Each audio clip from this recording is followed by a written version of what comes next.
Welcome back to another episode of Crunchy's Closet, the only internet show where I get to say whatever the I want. Huh? What? Well, I can't say what the Like most of you, I've spent the last few weeks with nothing to do but watch TV and pretend to be an ant on Facebook.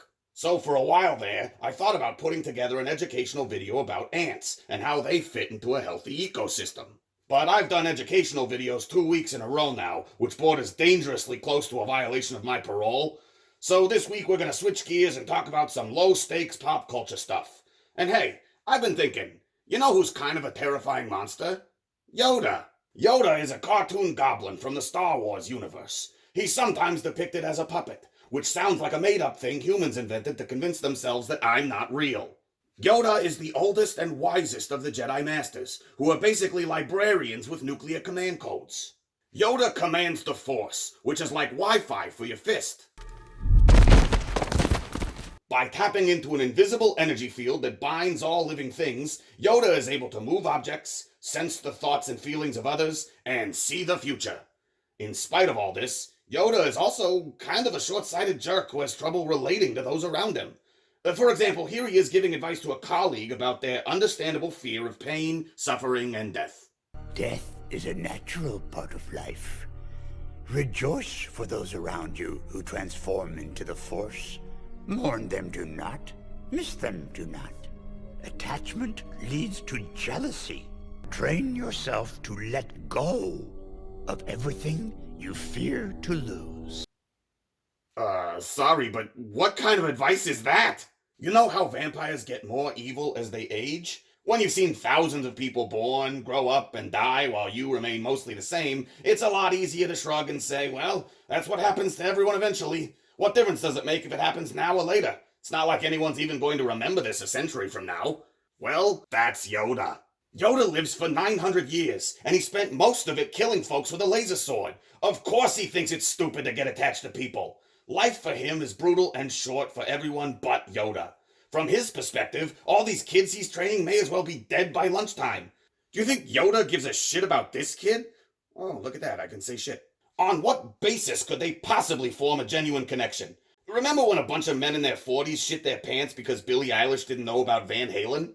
At least all those people are still alive. Yoda's favorite band is probably from like 500 years ago. You think he's got the patience for whatever series of beeps and boops passes as modern-day dubstep in this universe? And really, doesn't that throw Yoda's whole philosophy into a new and terrifying light? This guy might talk a big game about living in the here and now, but Yoda measures time in decades, not days or weeks. It's easy to talk about trusting the will of the Force and seeking balance in all things when you live more than 10 times longer than the average human. Oh, is there a terrible drought creating food and water shortages on some planet in the Outer Rim?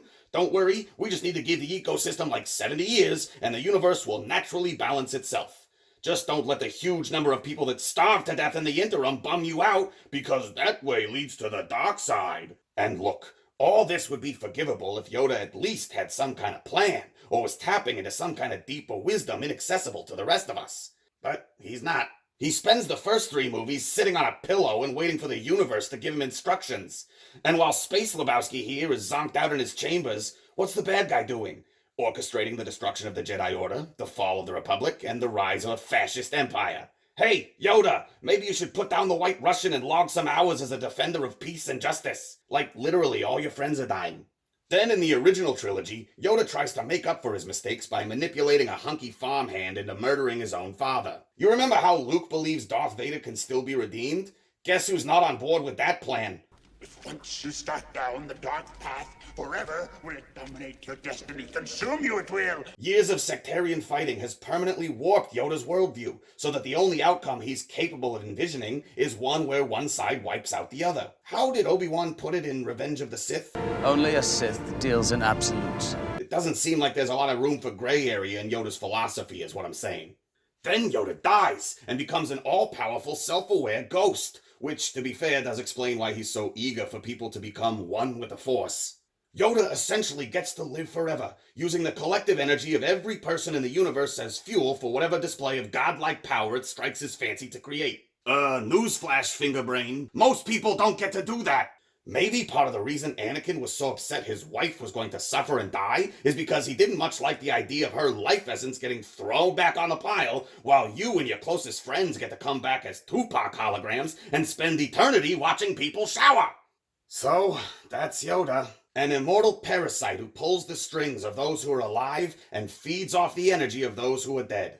Yoda is what you get when somebody spills a vodka tonic on Gizmo. In any other film series, the story would be about finding a magic knife to kill this guy. But in Star Wars, he's what passes as one of the kindest, wisest beings in the galaxy. But don't think I'm fooled just because he has the same voice as Fozzie Bear. Yoda is a terrifying monster.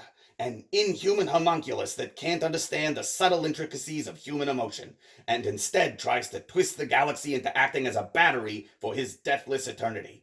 All in the supposed name of some vaguely defined cosmic good. And yes, this is all because I auditioned for the role but didn't get it.